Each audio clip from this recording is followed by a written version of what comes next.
ওরে টুনি, তুই খুব চালাক রে, তাই না? ঠিক আছে ঠিক আছে, যা যা, তুই তোর কাজে যা। কিন্তু কোথাও কোনো পাখির ডিম পারলে সেটার খোঁজ রাখিস। খবরটা আমাকে দিতে হবে না? হ্যাঁ হ্যাঁ, অবশ্যই তোকে দিতে হবে। এবার সে অজগর সাপ টুনটুনের কাছ থেকে বিদায় নিয়ে সামনের দিকে এগোতে থাকে।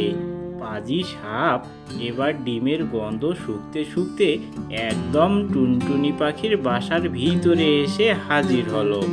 টুনটুনি পাখি তখনও তার ডিমে তা দিচ্ছিল।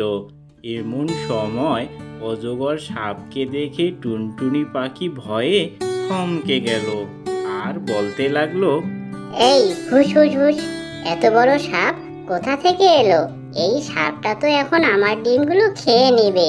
কে কোথায় আছো দেখো, আমার ঘরে যে সাপ হামলা করেছে। এই হুস হুস হুস, যা বলছি পাজি সাপ কোথাকার, যা এখান থেকে। না না টুনি, চিৎকার চেঁচামেচি করে কোনো লাভ হবে না। এখন আমি তোর ডিমগুলো খেয়ে নিব। এবার দুষ্ট পাজি সাপটা টুনি পাখির ডিম কপাকপ করে খেয়ে নিল। টুনি এবার চিৎকার চেঁচামেচি শুরু করলো। ওরে শয়তান পাজি সাপ রে, তুই আমার সব ডিম খেয়ে নিলি। দেখিস, এই অত্যাচার আল্লাহ সইবে না। তুই আমার ডিম খাইলি তো, দাঁড়া, তোর ডিমও পচে যাবে, গলে যাবে।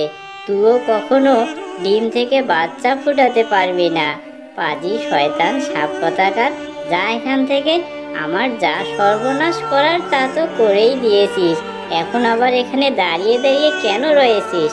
শয়তান সাপ, কেউ এলো না আমাকে সাহায্য করতে। বন্ধুরা, ভিডিওটির বাকি অংশ আগামী পর্বে প্রকাশ করা হবে।